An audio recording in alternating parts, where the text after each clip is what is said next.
the implication of the planets. Now, Sun is known as the first planet in our Hindu system or our Vedic system, or also in our Western system also. Sun is what makes you get up in the morning, isn't it? Sun is what makes you plan your day. Sun is what makes you come home back. Sun is what determines whether you go to work in time or not. Sun is what rules your daily life. Without sun, you can't even tell the time. So therefore, it is the sun that determines your status in your life. And so when the sun is working against you, your status is very bad in your life.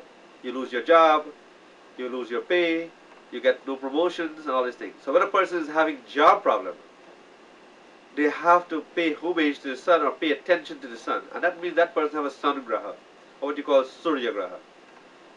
So when you want to correct this thing, a Suraj Narayan Puja is recommended. When you have problems in your job and your boss and all these things. Now moon.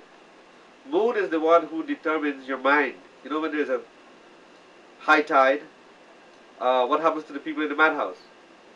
They go crazy. Werewolves and all these things. So it is moon that determines your mental condition. And so moon determines whether you worry a lot. When you worry a lot, when you have a lot of problems, it is the moon. When you have a lot of mental problems, that is.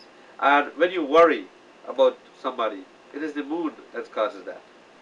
When you have circulation problem, it is the moon, because the circulation of the blood is controlled by the gravity of the moon. Just like the ocean water, your blood consists of the same elements. And so also, when a person has cramps, a woman has cramps, or she's not able to have her proper cycle, in her menstrual cycle, the moon controls that. The moon is known as Durga in Hinduism.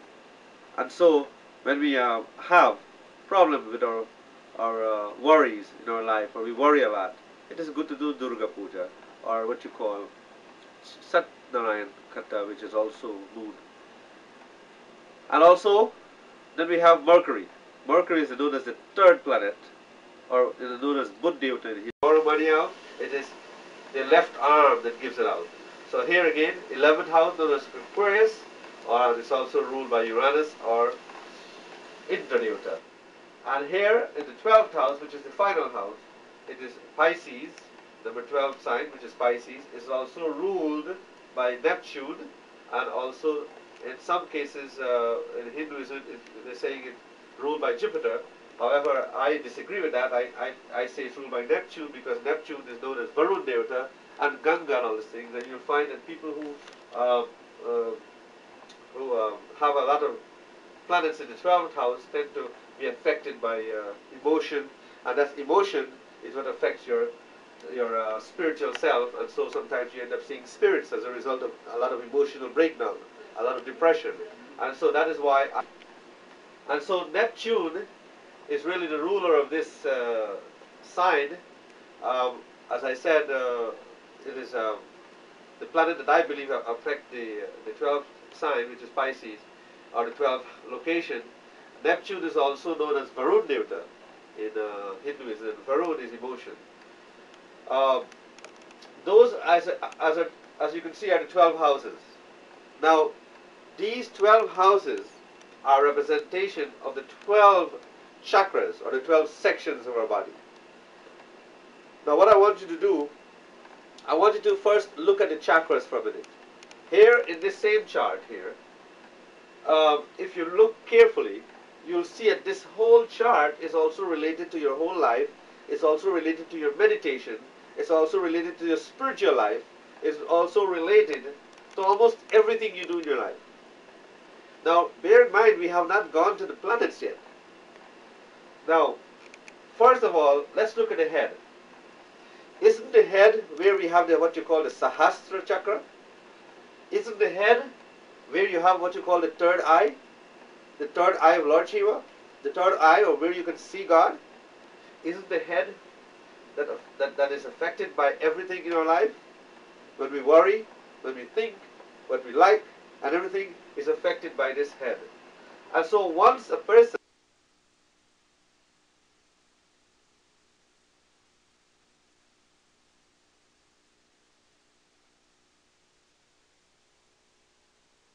when you start your meditation, the first thing that you look at is your Muladhara chakra. That's the first chakra that you're working on. Now that is in the private area, isn't it? So that is the tail end of the snake, or the tail end of what you call the Kundalini energy. In our previous tapes, I did explain the Kundalini energy. So if you need to get more information on Kundalini, I have other tapes which explain that. However, just for astrological purposes, I'm explaining this Muladhara. Muladhara here is the first house, or the first chakra, I should say, not the first house. This is the seventh house. Now look what happens. We have a choice when we do our meditation. If we decide that we want to go into spiritual life, we can go this way or we can go that way. If we go this way, that means the next chakra will be chakra number 2 in the 6th house. Or if we decide to go that way, it will be chakra number 2 in the 8th house. Now if we go to chakra number 2, that is called the death house. It means that if we try to meditate or try to go into spiritual work, and we go this way, and we don't have a guru, we're going to meet death right here. If we decide to meditate and go this way, which is overcoming the enemies, you know who the enemies are? Kam, Krodh, Mad, Lobh, jealousy, anger, lust, all these things.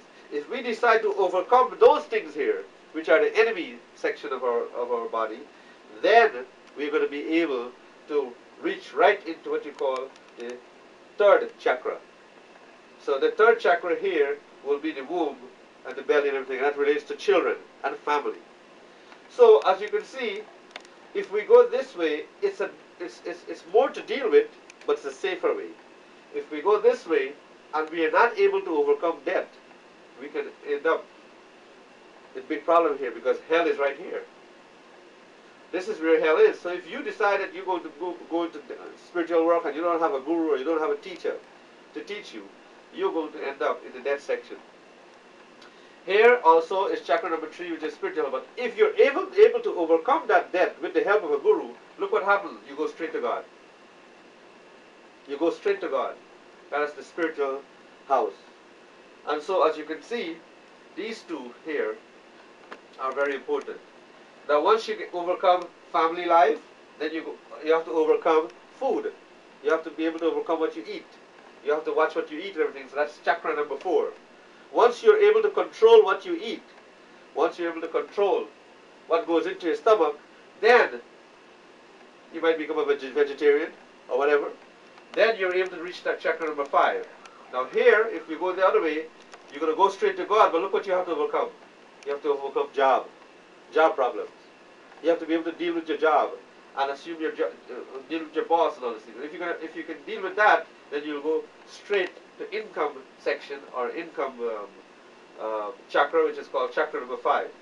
These are what you call chakra 5 are the heart chakras. How you relate to people, how you relate to the public and everything. That's how money comes to you and all these things.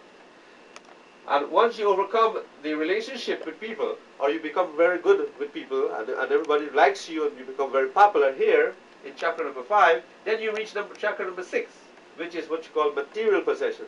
That is where God will bless you and give you all material possession. But again, here you have to be careful. If you become too greedy or too what is called possessive of material things, and you feel that you have too much money, that is when also you can run into trouble. So here you have to assume that, because if not, then you go into chakra number 6, which is called the left shoulder, or the expense house, which is where Shani can get you, or what you call Saturn Graha. Where once you reach chakra number 6, from this side, you have to go through the spirits, the ghost world, or the hell, which you call where all money is spent, and you lose, and you become poor, and you lose all your property and all these things. You go through courts and all these things. And so that's why chakra number 6 on this side can hit you if you don't go this way. Here again, once you have reached that chakra, once you have overcome all these things, now look at